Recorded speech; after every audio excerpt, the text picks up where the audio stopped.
ഇക്കഴിഞ്ഞ ലോക്സഭാ തെരഞ്ഞെടുപ്പിൽ കേരളത്തിലുണ്ടായ കനത്ത ആഘാതത്തെ തുടർന്ന് ഈ ഇടതുപക്ഷ മുന്നണി സർക്കാരും പ്രത്യേകിച്ച് CPM-ഉം എത്രമാത്രം സ്വയം വിമർശനം നടത്തും, എന്തൊക്കെ തിരുത്തലുകളാണ് അവർ ചെയ്യാൻ ഉദ്ദേശിക്കുന്നത് എന്നതാണ് ഇന്ന് കേരളത്തിൽ ഏറ്റവും കൂടുതൽ ചർച്ച ചെയ്യുന്ന ഒരു വിഷയം. എന്നാൽ ആദ്യം താൻ തിരുത്തുകൾ വരുത്തും എന്ന ഒരു സന്ദേശം മുഖ്യമന്ത്രി നൽകിയെങ്കിലും അടുത്ത് തന്നെ അദ്ദേഹം ചെയ്തത് ഒരു കടുത്ത പ്രതികരണമാണ്. അത് യാക്കോബായ സഭയുടെ നിരണം ഭദ്രാസനത്തിൻ്റെ മെത്രാപ്പൊലീത്തയായ ഡോക്ടർ ഗീവർഗീസ് കൂർലോസിനെതിരെയാണ്.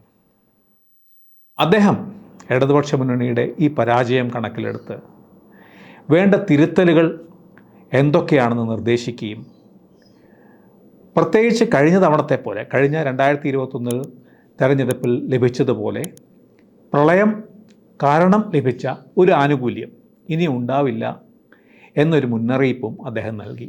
അതാണ് മുഖ്യമന്ത്രി ഏറ്റവും ചൊടിപ്പിച്ചത്. മുഖ്യമന്ത്രി അതിനെ തുടർന്നാണ് പുരോഹിതന്മാരിൽ വിവരദോഷികൾ ഉണ്ടാകാം എന്ന് പറഞ്ഞുകൊണ്ട് കുർലോസ് മെത്രാപ്പൊലീത്തയ്ക്ക് മറുപടി നൽകിയത്. വാസ്തവത്തിൽ അതൊരു അമ്പരപ്പിക്കുന്ന പ്രതികരണമാണ്. രണ്ട് കാരണങ്ങളുണ്ട്. ഒന്ന്, ഇന്ന് പ്രമുഖ ക്രിസ്തീയ പുരോഹിതരിൽ ഇടതുപക്ഷത്തിൻ്റെ ഒപ്പം CPM-ൻ്റെ ഒപ്പം ശക്തമായ നിലപാട് പല കാര്യങ്ങളിലും സ്വീകരിക്കുന്ന ഒരാളാണ് കുർലോസ് മെത്രാപ്പൊലീത്ത. ഇപ്പോൾ മാത്രമല്ല, പല പ്രതിസന്ധി ഘട്ടങ്ങളിലും ഇടതുപക്ഷത്തിൻ്റെ ഒപ്പം നിന്ന ഒരുപക്ഷെ ഏക പ്രമുഖ പുരോഹിതനാണ് അദ്ദേഹം. രണ്ടാമത്തെ കാര്യം, തെരഞ്ഞെടുപ്പ് ഫലത്തിൻ്റെ ഏതാനും മണിക്കൂറുകൾക്ക് ശേഷമാണ് ഇങ്ങനെ ഒരു പ്രതികരണം മുഖ്യമന്ത്രി നടത്തിയതെന്നുള്ളതാണ്. ഒട്ടും ശുഭോദർക്കമല്ല, ഒട്ടും ആശ്വാസകരമല്ല ആ പ്രതികരണം. ഇടതുപക്ഷത്തിനെതിരെ പ്രധാനമായി ഉയർന്ന ധാർഷ്ട്യത്തിൻ്റെയും അഹങ്കാരത്തിൻ്റെയും മറ്റും ആരോപണങ്ങൾ വീണ്ടും ഉറപ്പിക്കുന്ന തരത്തിലായി മുഖ്യമന്ത്രി നടത്തിയ ഈ പ്രതികരണം. മാത്രമല്ല, കേരളത്തിലെ ക്രിസ്തീയ സഭ വിമോചന സമരകാലം മുതൽ ഇടതുപക്ഷത്തിൻ്റെ എതിർപക്ഷത്താണ് പൊതുവെ നിലയുറപ്പിക്കാറുള്ളത്. പലപ്പോഴും ഇടതുപക്ഷത്തെ അതിശക്തമായി വിമർശിക്കുന്നതിൽ ഏറ്റവും മുന്നിലാണ് വിവിധ ക്രിസ്തീയ സഭകൾ. അതിൽ നിന്ന് വ്യത്യസ്തമായി ചില പ്രമുഖരായ പുരോഹിതർ മാത്രമാണ് എക്കാലത്തും ഇടതുപക്ഷത്തിൻ്റെ ഒപ്പം നിന്നിട്ടുള്ളത്. അവരിൽ ഓർത്തഡോക്സ് സഭയുടെ ദില്ലിയിലെ പ്രമുഖ മെത്രാപ്പൊലീത്തയായിരുന്ന ഗീവർഗീസ് തിരുമേനി, പിന്നീട് കൽദായ സഭയുടെ തലവനായിരുന്ന മാർ പൗലോസ് തിരുമേനി,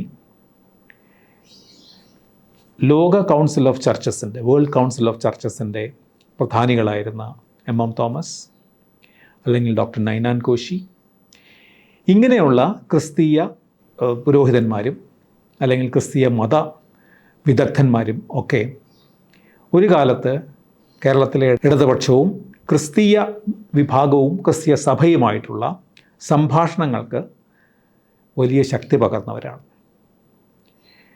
ഇവരിൽ പലരും ഇടതുപക്ഷത്തിൻ്റെ മുതിർന്ന നേതാക്കന്മാരുമായി വളരെ അടുത്ത ബന്ധം പുലർത്തിയിരുന്നവരാണ്. EMSൻ്റെ അടുത്ത സുഹൃത്തായിരുന്നു ഗ്രിഗോറിയസ് തിരുമേനി. ഇവരൊക്കെ ഒരുപാട് പുസ്തകങ്ങൾ രചിച്ചു.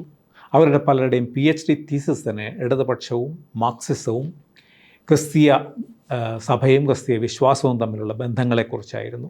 ഇങ്ങനെ കേരളത്തിൽ 70കളിലും 80കളിലും ക്രിസ്തീയ സഭയും മാർക്സിസ്റ്റ് പാർട്ടിയുമായി ഉള്ള ബന്ധത്തിൻ്റെയും മറ്റും പുതിയ തലങ്ങൾ സൃഷ്ടിച്ചവരാണ് ഇവരെല്ലാവരും.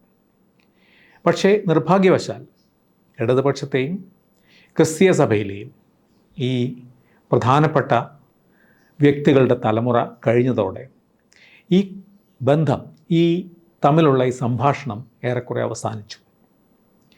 ഇടതുപക്ഷത്തിൻ്റെ ചരിത്രത്തിൽ തന്നെ ഒരു വലിയ വഴിത്തിരിവ് കുറിച്ച ഈ അധ്യായം അവസാനിക്കുന്നതോടുകൂടി ഈ ബന്ധം ഏതാണ്ട് ഏറെക്കുറെ പൂർണ്ണമായും നിലച്ചു. ഇതിൽ നിന്ന് വ്യത്യസ്തനായാണ് കുർലോസ് തിരുമേനി ഇതിൽ നിന്ന് വ്യത്യസ്തമായ ഒരു പാത സ്വീകരിക്കുകയും ഇടതുപക്ഷത്തിനൊപ്പം നിൽക്കുകയും ചെയ്തു.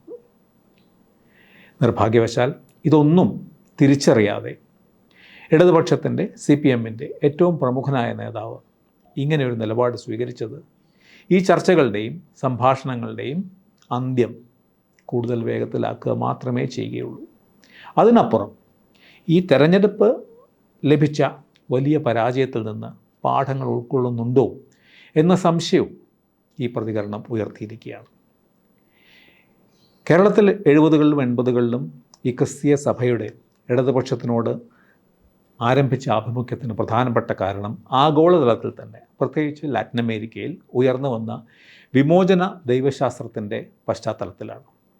അക്കാലത്ത് സ്വതന്ത്ര മത്സ്യത്തൊഴിലാളി യൂണിയനും മറ്റും സ്ഥാപിച്ച തോമസ് കൊച്ചേരി ഇങ്ങനെയൊക്കെയുള്ള ഒരു പുതിയ കുറേയധികം കന്യാസ്ത്രീകൾ, ഇവരെല്ലാവരും തങ്ങളുടെ രാഷ്ട്രീയ നിലപാടുകളിൽ വലിയ മാറ്റം വരുത്തി. ആ മാറ്റത്തിൻ്റെ കാലം അവസാനിക്കുന്നതോടുകൂടി ഇനിയും ഒരു പുതിയ സംഭാഷണത്തിനും ഒരു പുതിയ ചർച്ചയ്ക്കും ഒക്കെ തുടക്കം കുറിക്കാനുള്ള സാധ്യതകൾക്ക് മേലെയാണ് മുഖ്യമന്ത്രിയുടെ പ്രതികരണം നിഴൽ വീഴ്ത്തിയത് എന്ന് പറയാതെ വയ്യ. അതേസമയം മറ്റൊരു പ്രധാനപ്പെട്ട സംഭവവികാസം CPM ചില തിരുത്തലുകൾക്ക് തയ്യാറായി എന്ന സൂചന അതിനുശേഷം നൽകുന്നുണ്ട്. അതിലേറ്റവും പ്രധാനം രാജ്യസഭാ സീറ്റുകൾ സ്വയം ഒഴിയാനും സ്വയം അത് CPIക്കും കേരള കോൺഗ്രസിനും ആയി പകുത്തു നൽകാനുമുള്ള CPMൻ്റെ ചരിത്രത്തിൽ തന്നെ ഒരുപക്ഷെ ആദ്യത്തെ തീരുമാനമാണ്. മിക്കപ്പോഴും ഘടകകക്ഷികളുടെ അവകാശങ്ങൾ കവർന്ന് അമിതാധികാരം അടിച്ചേൽപ്പിക്കുന്ന ഒരു സംഘടനയാണ് CPM എന്ന ആരോപണം വന്നിട്ടുള്ളതാണ്. അതിൽ നിന്ന് വ്യത്യസ്തമായി തങ്ങൾക്ക് അവകാശപ്പെട്ടത് എന്ന് പറയാവുന്ന ഒരു സീറ്റ് ഇന്ന് CPM CPIക്കും കേരള കോൺഗ്രസ് പാർട്ടിക്കും നൽകിയിരിക്കുന്നു. തീർച്ചയായിട്ടും അത് ഈ കനത്ത പരാജയത്തിൽ നിന്ന് ഉൾക്കൊണ്ട ഒരു സന്ദേശമാണ് എന്ന് മനസ്സിലാക്കാം. കൂടുതൽ ജനാധിപത്യപരമായും കൂടുതൽ സൗഹാർദ്ദപരമായും മുന്നണി മുന്നോട്ട് പോകണം എന്നുള്ള ഒരു തീരുമാനമോ ഒരു തിരിച്ചറിവോ ഇതിൻ്റെ പിന്നിലുണ്ടെങ്കിൽ അത് എത്രയും സ്വാഗതാർഹം തന്നെയാണ്.